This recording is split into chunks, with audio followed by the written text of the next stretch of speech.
கிறிஸ்துவுக்குள் மிகவும் பிரியமான என் அன்பு சகோதர சகோதரிகளுக்கும் கர்த்தருடைய பிள்ளைகளுக்கும் வாழ்த்தல் கூறி ஆசீர்வதிக்கிறோம்.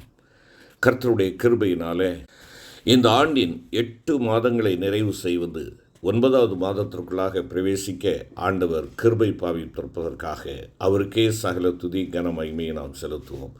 இது நம்முடைய நற்செயல் அல்ல, தேவனே நம்மை கரம் பிடித்து நடத்தி வந்திருக்கிறார். அவருக்கே மகிமை உண்டாவதாக.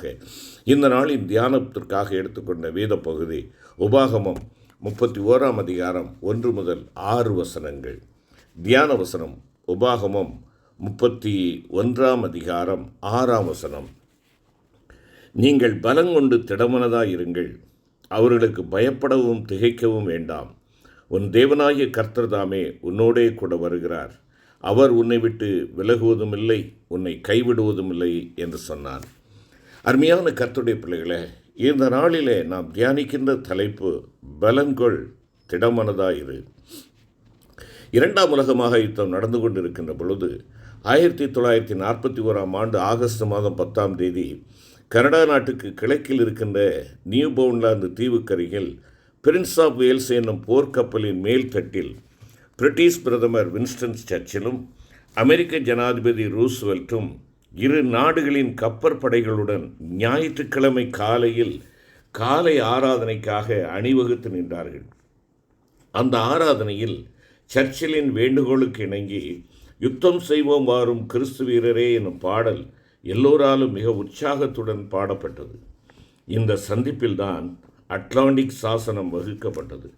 இந்த பாடலை பாடும்போது கீழ்நோக்கி சென்று கொண்டிருந்த உலகத்தை காப்பாற்றுவதற்காகவும் இரு கிறிஸ்தவ நாடுகளுக்கும் மேலோகிலிருந்து எக்காலத்தொனி உண்டானது போல தனக்கு தோன்றியது என்பதாக சர்ச்சில் பெருமையோடு கூறியுள்ளார். அருமையான கர்த்தருடைய பிள்ளைகளே, தேவன் நம்மை பலப்படுத்துகிறவர், திடப்படுத்துகிறவராக இருக்கிறார். நம்முடைய பிரிவு வேளையில் தேவன் நம்மை திடப்படுத்துகிறவராக இருக்கிறார். 1 ராஜாக்களின் புஸ்தகம் 2ஆம் அதிகாரம் 2வது வசனத்திலே தாவீது தன்னுடைய மகனுக்கு சொல்லுகின்ற பொழுது, இந்த உலகத்தார் போகிறது போல நான் போகிறேன், நீ திடமனதாயிரு என்று சொல்லி பின்வரும் ஆலோசனைகளை கொடுக்கிறார். ஏராளமான ஆலோசனைகளை கொடுக்கிறார். அன்பான சகோதர சகோதரிகளே, நம்முடைய கிறிஸ்தவ வாழ்க்கை அநேக நேரங்களில் போராட்டமாய் காணப்படுகிறது அல்லவா?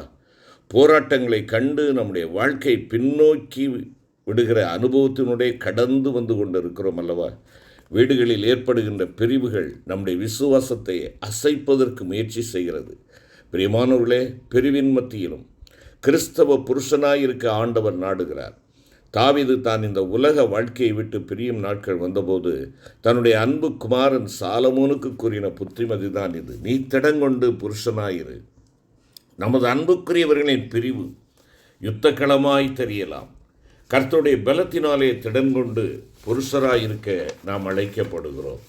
அது மாத்திரமல்ல, கையின் கிரியைகளிலே நாம் என்ன செய்ய வேண்டும்? திடமனதாக இருக்க வேண்டும், பலனுடையவர்களாக இருக்க வேண்டும். பிரியமான கர்த்தருடைய பிள்ளைகளே, சில நேரங்களிலே கிறிஸ்துவிற்காக செய்யும் கைகளின் கிரியைகளிலே ஏளனம், அவமானம், தீய சொற்கள், பொல்லாத பெயர் ஏற்பட்டு இவைகளெல்லாம் உனக்கு தேவைதானா என்று நம்மை பார்த்து இந்த உலகம் கேட்பதை போல தோன்றுகிறது. இவைகளெல்லாம் உனக்கு யுத்த களங்களாக தோன்றி பின்வாங்க செய்து விடுகிறது. நீ ஒதுங்கி விட்டாயோ? அருமையான கர்த்தருடைய பிள்ளையே, நாம் ஏன் நல்ல காரியங்களை செய்து கெட்ட பெயர் வாங்க வேண்டும்? நான் ஏன் உழைத்து மற்றவர்களால் உதைத்து தள்ளப்பட வேண்டும் என்று யுத்தத்தை கண்டு ஒதுங்காதே, திடன் கொள்ளுங்கள். உங்கள் கிரியைகளுக்கு பலன் உண்டு என்று 2 நாளாகமம் 15:7 நாம் வாசிக்கிறோம். உங்கள் கிரியைகளுக்கு பலன் கொடுக்கும்படியாக உன்னுடைய உன்னத தேவன் உன்னோடே கூட சேனைகளின் கர்த்தராயிருக்கிறார். அவர் உன் சத்துருக்களுக்கு முன்பாக உனக்கு ஒரு பந்தியை ஆயத்தப்படுத்தி உன் தலையை எண்ணெயால் அபிஷேகித்து உன்னுடைய வாழ்க்கையை நிரம்பி வழியும் ஆசீர்வாதங்களால் நிரப்புகிறவர். இந்த பலன்களை இழந்து விடாதே. யுத்தத்தை சந்திக்க நீ பயப்படாதே, அச்சம் கொள்ளாதே. ஆண்டவர் உன்னோடு கூட சேனைகளின் கர்த்தராய் இருக்கிறார். 3வதாக நாம் பார்க்கின்ற பொழுது, ஆண்டவரின் அன்பின் செய்தியை பிறருக்கு பகிர்ந்து கொள்ள மனம் பதறிக்கொண்டிருக்கிறவர்களின் மனதை திடப்படுத்தும் தேவ வார்த்தைகளை பகிர்ந்து கொள்ள மன திகிலிலும் மாயையான வழிபாடுகளிலும் நோக்கமற்ற நிலையிலும் மாண்டு கொண்டிருப்பவர்களுக்கு ஜீவ வார்த்தையை பகிர்ந்து கொள்ள தேடும் ஒருவர் உனக்கு உண்டு. நீ தேடு நிம்மதி ஆண்டவராகிய இயேசுவில் உண்டு. உனக்காக மரித்து உனக்கு நித்திய ஜீவனை வைத்திருக்கும் இயேசு கிறிஸ்து உன்னை நேசிக்கிறார் என்று கலக்கத்திலும் கண்ணீரிலும் இருக்கிற நாம் காணும் நம் தலைமுறை மக்களுக்கு கர்த்தரின் செய்தியை அறிவிப்பதில் பின்வாங்காதே. அருமையான கர்த்தருடைய பிள்ளையே, உன்னை அழைத்தவர் தம்முடைய பிரதிநிதியாக உன்னை வைத்திருக்கிறார், தம்முடைய ஊழியக்காரனாக உன்னை வைத்திருக்கிறார், உனக்கு இந்த உக்ரான பொறுப்பை கொடுத்திருக்கிறார். நீ அறிவிக்க அழைக்கப்பட்டவன், நீ அறிவிக்க அழைக்கப்பட்டவன், ஆற்றல் படுத்தும்படியாக அழைக்கப்பட்டவன். வேதனை படுகிறவர்களை தேற்றுவதற்காக கிருபையின் வசனத்தினால் தேற்ற ஆண்டவர் உனக்கு தம்முடைய வசனங்களை கொடுத்திருக்கிறார். திருவசனத்தால் தேற்ற ஆவலுண்டு. ஆனாலும் உனக்கு கூச்சம் இருக்கிறது, வெட்கம் இருக்கிறது. இவைகள் உன் முன்னால் பெரிய போராட்டமாக, யுத்தமாக உனக்கு காணப்படுகிறதோ? கர்த்தருக்காக விசுவாச எட்டுகள் எடுத்து வைக்க இயலாதவாறு கால்கள் தள்ளாடுகிறதோ? கர்த்தருக்காய் களப்பணியிலே யுத்த வீரர்களாய் போராடி கொண்டிருக்கும் வீரர்களை தாங்குகின்ற ஊழியத்தினை செய்ய இயலாதபடி என் கரங்கள் பலவீனப்பட்டுள்ளதோ? நற்செய்தி பணியாளராக செல்ல, நற்செய்தியை சொல்ல, நற்செய்தியை பகிர்ந்திடும் ஆட்களை அனுப்ப தாங்க இயலாது போராடி கொண்டிருக்கிறாயோ? யுத்த களம் போல காணப்படுகிறதோ? ஐயோ, இதோ வந்து விட்டார்களே, இவர்களுக்கு எப்படி நான் இந்த ஊழியர்களுக்கான தொகையை கொடுப்பது என்று சொல்லி நீ கலங்குகிறாயோ? அல்லது ஏன் கொடுக்க வேண்டும் என்று சொல்லுகின்ற ஒரு நிர்விசாரமான வாழ்க்கை உன்னிடத்திலே காணப்படுகிறதோ? ஆண்டவரை அறிவிக்கும் பணியிலே உன்னுடைய பங்கு எப்படிப்பட்டதாக இருக்கிறது? சோர்ந்து போய் இருக்கிறாயோ? இனி என்னுடைய வீட்டிற்கு வராதே, காணிக்கை கேட்டு என்று சொல்லி மற்றவர்களை தேவ பணிக்கென்று வருகிறவர்களை ஒருவேளை மனது நோகும்படியாக நீங்களும் நானும் செய்கின்றோமோ? சற்று யோசித்து பாருங்கள். மனிதனுடைய முகத்திற்காக நீங்கள் காணிக்கை கொடுக்காதீர்கள். உங்களுக்கு தெரிந்த மனிதன் ஊழியக்காரன் என்பதற்காக கொடுக்காதீர்கள். தேவனுக்காக செலுத்துங்கள்.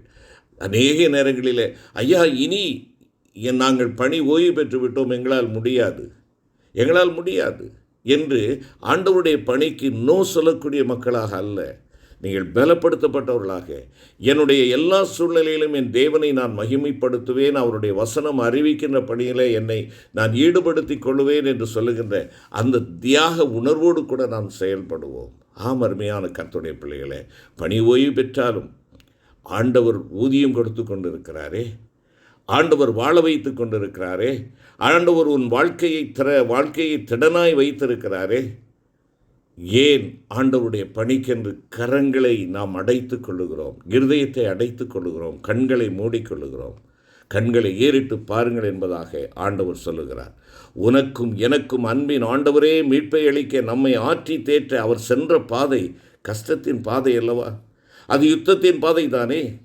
அந்த பாதையில் தானே உனக்கும் எனக்கும் ஆண்டவர் வழியை உண்டாக்கி இருக்கிறார். சிலுவை பாதை அவருக்கு கொடுத்தது அவமானம், வேதனையான வார்த்தைகள், ஏளனம், அனைவராலும் கைவிடப்பட்ட நிலை. ஒருவராய் ஆலையை மிதித்து தன்னையே கொடுத்து யுத்தத்தில் ஜெயம் சிறந்தாரே, உனக்காக எனக்காகத்தானே.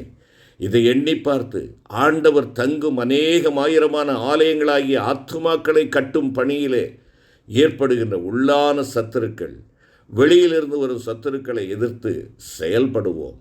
திடன் கொள்ளுங்கள், நான் உலகத்தை ஜெயித்தேன் என்று கூறி உன்னோடு கூட இருக்கிறேன் என்ற வல்ல நாதரின் பலத்தோடு வீட்டில் அலங்கரிக்கப்படும் பொம்மை வீரர்களாக அல்லாது மெய்யான கிறிஸ்துவின் வீரர்களாக யுத்தம் செய்வோம். யுத்தம் அவருடையது. ஜெய கிறிஸ்து முன் செல்லுகிறார், ஜெயமாக நடத்துவார் என்ற விசுவாசத்தோடு போராட்டங்களை சந்திப்போம். பரலோக ராஜ்யத்திற்கு பரிசுத்தவான்களை கொண்டு வருவோம். கர்த்தரிலும் அவருடைய சத்துவத்தின் வல்லமையிலும் பலப்பட கர்த்தர் நம் ஒவ்வொருவரையும் இந்த மாதத்தின் ஒவ்வொரு நாளிலும் வரும் நாட்களிலும் நமக்கு கிருபை செய்வாராக. ஜெபிப்போம். அன்பின் ஆண்டவரே, மகத்துவமான இந்த புதிய மாதத்திற்காக உமக்கு நன்றி ராஜா. ஆண்டவரே, இந்த மாதத்திலே பலன்கொள், திடமனதாயிரு என்பதாக நீர் எங்களுக்கு கட்டளை கொடுக்கிறீர். உம்முடைய வாக்குக்காய் நன்றி சுவாமி. ஆண்டவரே, நாங்கள் பிரிவு வேளைகளில் இன்னும் ஆண்டவரே எங்களுடைய கையின் பிரயாசங்களில் அல்லது கையின் கிரியைகளில் ஆண்டவரே நற்செய்தி பணியை அறிவிக்கிறதிலே நாங்கள் பலன் குன்றினவர்களாக, பலனற்றவர்களைப் போல நாங்கள் காணப்படுகிறோம். தயவாய் எங்களுக்கு இறங்கி எங்களை பலப்படுத்தி எங்களை வழிநடத்த உம்முடைய கரங்களிலே எங்களை அர்ப்பணிக்கிறோம் ராஜா. உன்னதமான தேவன் தம்மையே தியாகம் செய்து எங்களை அழைத்தவர், எங்களை ஆசீர்வதித்திருக்கிறவர். அந்த தேவனை அறிவிக்கும் உன்னதமான பணி எங்களுடைய கரங்களிலே நீர் கொடுத்திருக்கிறீர் என்பதை உணர்ந்து நாங்கள் அழைக்கப்பட்ட சமுதாயமாக, ஆசீர்வதிக்கப்பட்ட சமுதாயமாக, நாங்கள் அறிவிக்கின்ற சமுதாயமாக காணப்பட எங்கள் ஒவ்வொருவரையும் தடப்படுத்தும், பலப்படுத்தும். எங்கள் ஆண்டவர் இயேசு கிறிஸ்துவின் கிருபையுள்ள நாமத்தில் வேண்டிக் கொள்கிறோம் நல்ல பிதாவே. ஆமென்.